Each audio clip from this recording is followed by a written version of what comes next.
इंसान को जिंदा रहने और हरकत करने के लिए तवानाई की ज़रूरत होती है।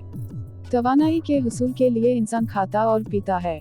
खाने और पीने का अमल उमूमन मुंह के ज़रिए होता है। खुराक के सख्त होने की सूरत में इंसान इसे चबाता है और हलक के ज़रिए मिदे में ले जाता है, जिसके बाद उससे हासिल होने वाली तवानाई के जिस्म का हिस्सा बनने का अमल शुरू हो जाता है। खुराक को चबाने या निगलने से लेकर जिस्म में जज़्ब करने के अमल को निज़ाम कहते हैं। इंसानी खुराक में मुख्तलिफ अनासिर शामिल होते हैं जो तवानाई फराहम करते हैं। इनमें निशास्ते प्रोटीन, नमकियात, चर्बी, रोगनियात और पानी वगैरह शामिल हैं। हम जो खुराक खाते हैं इसका एक हिस्सा जुज़ बदन बन जाता है, जबकि बाकी हिस्सा जो हजम होने के काबिल नहीं होता जिस्म से खारिज हो जाता है। इब्तिदा में सख्त खुराक को, जो माए की तरह निगलने के काबिल ना हो, दंत चबाकर नरम और बारीक करते हैं। इसमें लाभ दहन की शमूलियत भी होती है। लाभ ऐसा माए मादा है जो मुंह के अंदर पैदलिफ होता है। खुराक के हजम होने के अमल का ये पहला कदम होता है। जब मुंह में खुराक को अच्छी तरह चबा लिया जाता है तो ये हलक और नरखरे में दाखिल हो जाती है। हलक पट्टों का मुरक्कब है।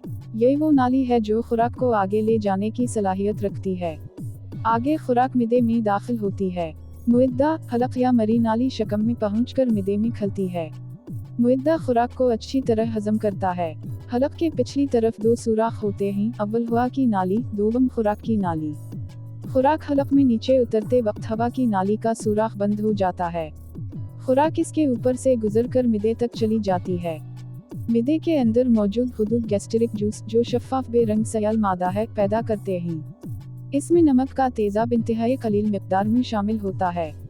इसे गैस्ट्रिक ग्लैंड्स पैदा करते हैं, जिसमें दो खामरे पेप्सिन और रनिन होते हैं जो हाजमे के अमल में मुआविन होते हैं। मुइद्दा खुराक को अच्छी तरह हिलाता जलाता है और इसमें अर्क मुइद्दा को शामिल करता है, जिससे ग़िज़ा हजम रक़ीक़ मिदे कैमूस की शक्ल इख्तियार कर लेती है। मिदे में खुराक के पहुंचने के 3 घंटों बाद कैमूस में बदलती है। एक नॉर्मल शख्स का मुइद्दा 24 घंटों में तकरीबन 8 किलोग्राम गैस्ट्रिक जूस बनाता है। पेप्सिन नामी खामरा खुराक में शामिल प्रोटीन पर नमक के तेजाब की मौजूदगी में असर करता है, जिससे प्रोटीन पैटिवन्स में तब्दील हो जाता है, जिन पर अंतों के खामरे बराह रास्त असर डालते हैं। इन्हीं अज्जा की मदद से खुराक इंतरीम में हजम हो जाती है।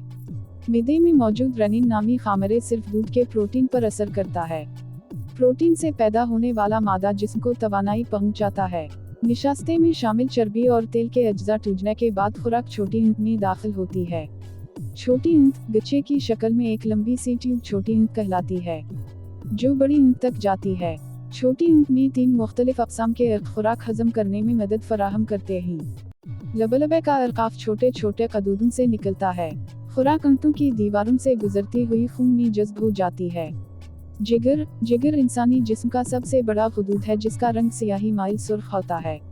जिगर में चंद छोटी छोटी नालियां होती हैं, जिनमें मौजूद सील बाइल सेक्रेट खारिज होता है। ये बाइल डक्ट्स आपस में मिलकर ही पाटक डकट की शक्ल इख्तियार कर लेते हैं, जो सील बाइल डकट सेक्रेट को छोटी ऊँट में ले जाता है। सील बाइल डकट सेक्रेट में पानी, लाब और दूसरे नमकियात शामिल होते हैं। ये चिकनाई और तल पर असर अंदाज होकर इन्हें बारीक कतरों में तब्दील करके रख देता है। लबलबे की रतूबत सुर्खी माइल जर्द रंग की होती है, जो एक लंबे गुदूद से निकलती है। लबलबे की रतूबत चर्बी, प्रोटीन और निशास्ते को मुतासिर करती है। लबलबा खून में एक इंसुलिन हार्मोन खारिज करता है, जो इंसानी जिस्म में शक्कर के इस्तेमाल में मदद फराहम करता है। खुराक हजम होने के बाद आंतों की दीवारों से गुजरकर खून में शामिल हो जाती है।